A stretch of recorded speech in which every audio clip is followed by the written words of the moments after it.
is the percentage? Is it less than half? Which is why the government find that it's a disgrace for them to actually admit these statistics.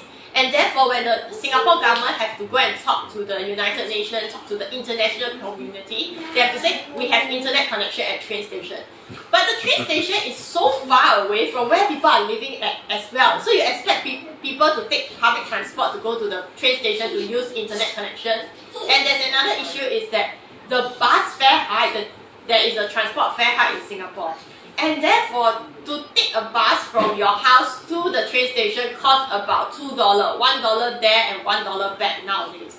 So who is going to pay for this money? Of course, the lower income cannot afford this, which is why we have this $30 transport fare. The Singapore government thinks that by giving $30 to the lower income can allow them to take public transport for 1 year, which doesn't make sense at all. Because one public transport to and fro to the train station alone is already $2. If you were to take the train, that's another $2 out and $2 back, which is $4. So $6 to go out using public transport in Singapore for one person. So if a family, a husband and wife want to bring the children out, how much money is that going to be? So $30, right? One trip is already $6. You can only take for 5 times. If I have 5 children, we all 5 go out one day, finish already. You know, what you have mentioned is actually very alarming and is disgraceful. In many countries now, internet is considered a human right because the whole world now operates on the internet. If you don't have the internet, you are going to be severely disadvantaged. Your children are going to be severely disadvantaged. No need to listen to all that talk by Taman about social mobility and the escalator. Alright, no need. I've always said that Taman's escalator is moving downwards when you are trying to move upwards. And you know what that happens, right? Instead of going upwards, you go backwards. When your low-income citizens cannot even afford internet, what social mobility are we talking about? The social inequality is going to get worse and worse, which is happening in Singapore. Alright?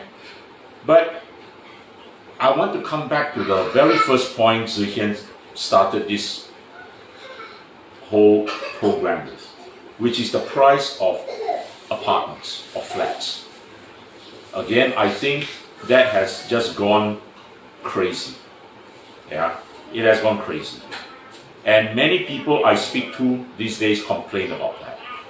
And it's not just young families, young couples who want to start a family like Hui Hui, you know, with children and all that.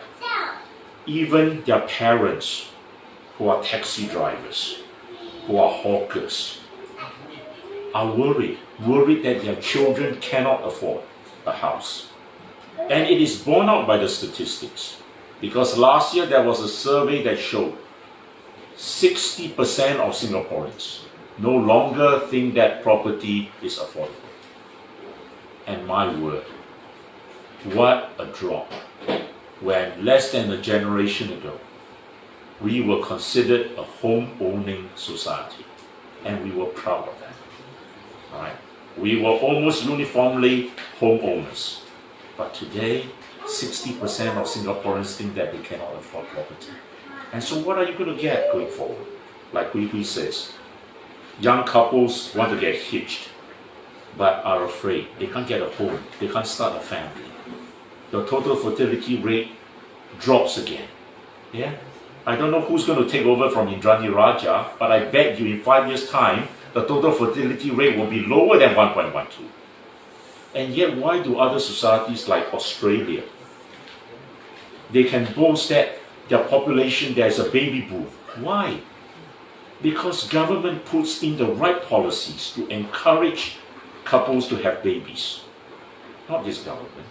This government is full of hot air and talk. Yeah, we'll give this, we'll give that.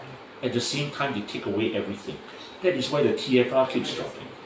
You know, my friends, years ago, decades ago, Lee Kuan Yew said, even the most stupid person, the most idiotic person in society has a right to reproduce. Okay? Has a right to reproduce his own. You know, every low-income family, no matter how poor you are, deserves that dignity to have their home. to have peace of mind. But that is not what this government is driving our society towards. And very soon, the public housing is going to be so expensive like Hong Kong. Very soon, maybe the units are going to be so small. I was shocked when I went to Hong Kong one year.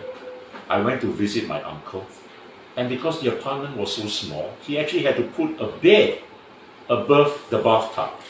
And at night, that bathroom functioned as a bedroom. Do you want that?